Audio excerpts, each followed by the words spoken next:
What's up, everybody? Welcome back to another video, and today is day 29 of our 30-day DCU challenge. Man, we're getting close to the end.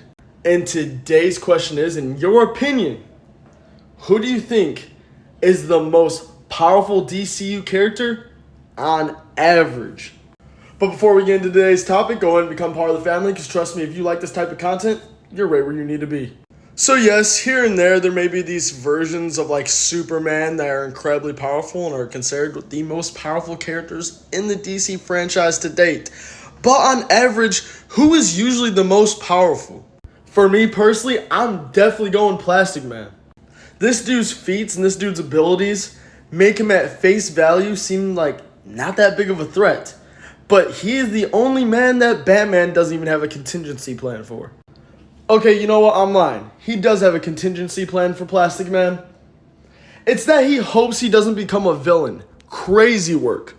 Now, if you guys think I'm tripping, let me give you just some acolytes from Plastic Man. So, in just one of the issues of JLA, I think it was either 76 or 40 something, I don't know, take it with a grain of salt. But our boy Plastic Man got frozen, shattered into 1,000 different pieces, sat there for a couple centuries, and then when he was unfrozen, he just went back together like nothing ever happened. In other issues, Plastic Man has survived being microwaved, atomized, as well as vaporized. And dude just comes back laughing like nothing ever happened. And you guys may be sitting there like, okay, I mean, that's nothing crazy for the comics of DCU. And you know, some would agree with this, until you see a darker side of Plastic Man.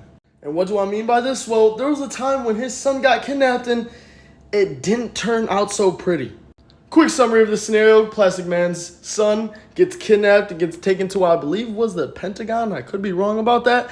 And then when he pleads to, hey, you need to let my son go, they didn't want to. So bro got on timing. He captures the Flash, wraps him up, puts his body into his body, and uses that as a catalyst to get into the Pentagon, and then works his way through the whole entire Pentagon and releases his son. Yeah, insanity by himself, mind you. And here's another thing. For the people that think, oh yeah, you know, Superman's stronger than him. Well, did you know there's only one person that Superman is afraid of? Moi. So yeah, if you guys didn't know, I would have to say Plastic Man on average is one of the most powerful characters in DCU. However, I would love to hear your guys' opinion. Until next time, I'll see y'all.